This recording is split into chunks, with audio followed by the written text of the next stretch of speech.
بسم الله الرحمن الرحيم. السلام عليكم ورحمة الله وبركاته. حاول مهما تحاول امشي ورا قطيع من المواشي مجرجرينه على السلخانة، جزار ماسك في ايده حزمتين برسيم وماشي يهزهم كده قدام المواشي دول وهم داخلين السلخانة. قول بكل الطرق بكل الوسائل، قدم صور، قدم فيديوهات، قدم شهادات من الجزار نفسه ان هو جزار، قدم وقائع سابقة. قول للبهايم ان خلوا بالكم المنطقة اللي انتوا داخلين فيها دي ارضها متبلطة والمرعى ارضه ما بيبقاش متبلط، وخلوا بالكم ان في سكاكين وصواطير وعلاقات ومسنات وحاجات من اللي ما بتبقاش موجودة الا في السلخانة. هتقول لهم خلوا بالكم، انتبهوا ان ده هو الجزار، ده مش الراعي. مش كل اللي مسك في ايده حزمة برسيم يبقى راعي، لكنك طول الوقت هتفشل.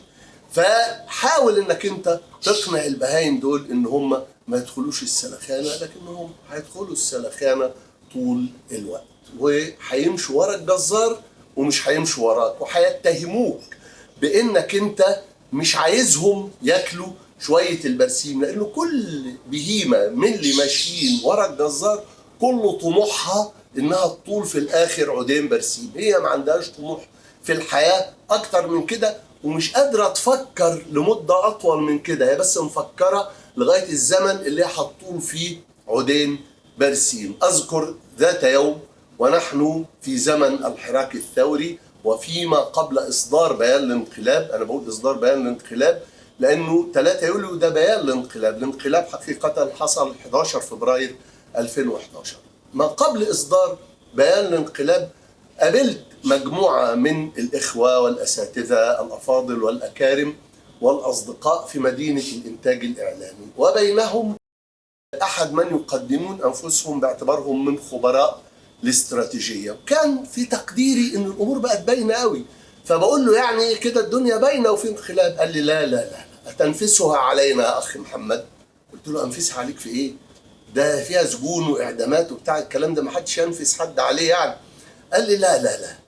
فقلت له، قال لي شوف انا اقول لك على حاجه، من نثق فيه ومن ناخذ راينا عنه ما قالناش اللي انت بتقوله ده، وبالتالي فاحنا مش هنسمع كلامك وهنسمع كلامه. قلت له لا ده الاسلام ولا ده العقل ولا ده المنطق. وجاء رجل من اقصى المدينه يسعى، رجل نكره واحد بس قال كلام صحيح. فالقرآن ما بيقولش كده، والسيرة ما بتقولش كده، والعقل ما بيقولش كده، والمنطق ما بيقولش كده. قال لي بس احنا بنقول كده، واحنا مش هنسمع الكلام اللي انت بتقوله ده، ومش هنقبل ان حد يوقع ما بيننا وما بين الجيش.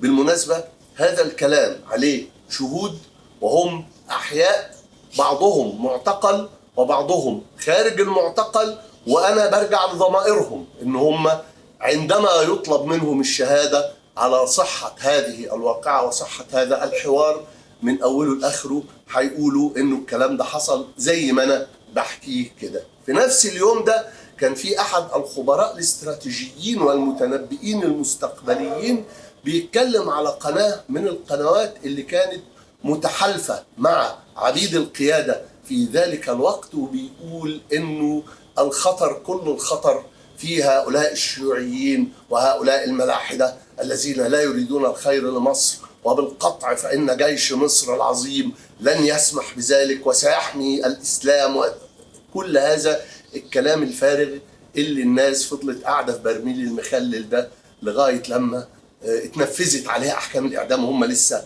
ما فهموش. فيا ترى انت تقدر تقنع حد هو شايف انه بيعاقبك انه مش هيصدقك في انك تقول له ده اللي مجرجرك وراه ده الجزار؟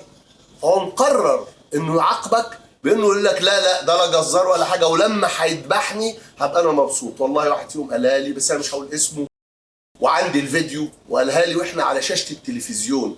بقول له ده انا مشفق عليك، ده اللي انت بتدافع عنهم دول اللي بعد شويه هيقتلوك، وقتلوه بالترك وهو معتقل. هو احد الذين قتلوا بالترك وهم داخل المعتقل وبعد شهور قليله من اعلان بيان الانقلاب. قلت له ده انا مشفق عليك. ده قال لي حين يقتلوني فساكون سعيدا وفخورا اني اقتل على يد جيش بلادي. خلي بالك ان جيش بلاده ده بقى بعد اللي قاله ده كله بيقول عليه خاين. يعني واحد موافق ان هو يقتل على يديك ولا ينجو على يد غيرك وانت شايف ان هو خاين ليك. فهؤلاء لم يعني تفتكروا ان في طريقة لانقاذ العجول اللي داخله السلخانة من الجزار اللي جررها وراه بمجرد ان هو ماسك لها حزمة برسيم وبيهزها؟ انا بقول لك مفيش طريقة. لا تحاولوا هذا الامر مرة اخرى، لانه الحقيقة عن تجربتي انا الشخصية العجول بعد ما اندبحت وبعد ما اتخذت مصارينها واتعملت سجق لسه شايفة انه ده الراعي.